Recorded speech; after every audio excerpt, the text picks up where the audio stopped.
Bonjour à tous. Nous sommes le 1er mai 2021. Le 1er mai de chaque année est célébré à travers le monde la fête du travail.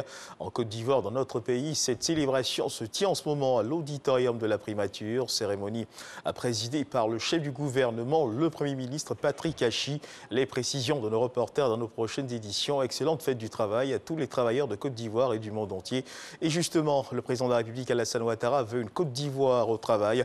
Ce qu'il faut également savoir, une Côte d'Ivoire, qui s'appuie sur sa diversité, qui engage tous ses fils pour sa construction. Dans un pays qui porte la vision du vivre ensemble et de la solidarité, c'est l'exercice, vous allez le voir, qui a prévalu pendant la formation du nouveau gouvernement. Alexis Ouedraogo. Lors de sa récente rencontre avec les populations du Grand Sud et de l'Est, le chef de l'État Alassane Ouattara a levé un coin de voile sur l'un de ses objectifs, l'équilibre régional. Et c'est d'ailleurs l'exercice qui a prévalu lors de la formation du nouveau gouvernement. Patrick et moi, nous avons pris la carte de la Côte d'Ivoire et nous avons regardé, nous avons 12 districts et 2 districts autonomes. Cela fait 14. J'ai donné instruction au Premier ministre que je voulais que chaque district ait au moins 2 ministres, ce qui fait 28. C'est important que la possibilité de servir notre pays soit donnée à toutes les régions, à toutes les générations. Et je suis très fier que nous ayons réussi à le faire, Patrick et moi. Mettre tout le monde au travail, chaque district, chaque région pour construire la Côte d'Ivoire, le bien commun, à l'heure des défis mondiaux. En formant ce gouvernement, nous avons travaillé pour rassembler les Ivoiriens. Les gens ont parlé de gouvernement d'union, mais je trouve que ce gouvernement est le véritable gouvernement d'union. Je dirais le gouvernement des patriotes. Et dans cette Côte d'Ivoire tournée vers l'avenir qui demande l'implication de tous, le travail sera la clé du succès, avec l'engagement bien sûr de chaque Ivoirien à être une meilleure version de lui-même.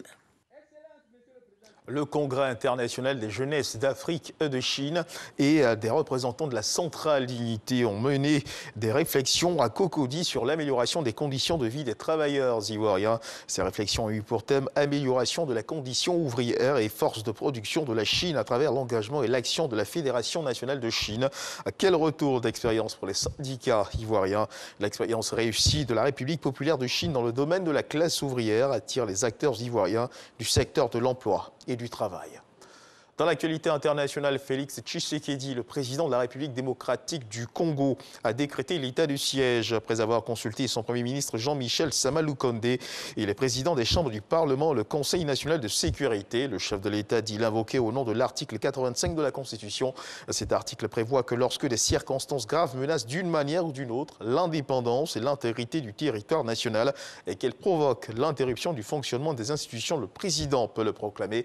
Félix Tshisekedi a donc choisi de l'imposer dans les provinces du Nord Kivu et de la Béni. Toujours dans l'actualité internationale, le président américain Joe Biden poursuit cette tournée de promotion de son gigantesque plan à infrastructure de 2000 milliards de dollars.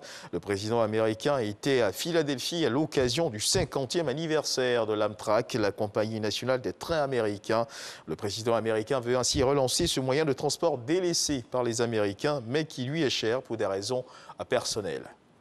S'il faut également savoir, c'est qu'au Japon, un séisme a eu lieu dans le Pacifique, au large d'Ishinomaki, dans la préfecture de Miyagi, non loin de l'épicentre du tremblement de terre de 2011 qui avait déclenché un important tsunami, tuant plus de 18 000 personnes. L'USGS et l'agence météorologique japonaise ont toutefois assuré qu'il n'y avait pas de risque de tsunami à la suite du séisme, qui a produit de fortes secousses le long de certaines parties de la côte orientale et a également été ressenti à Tokyo.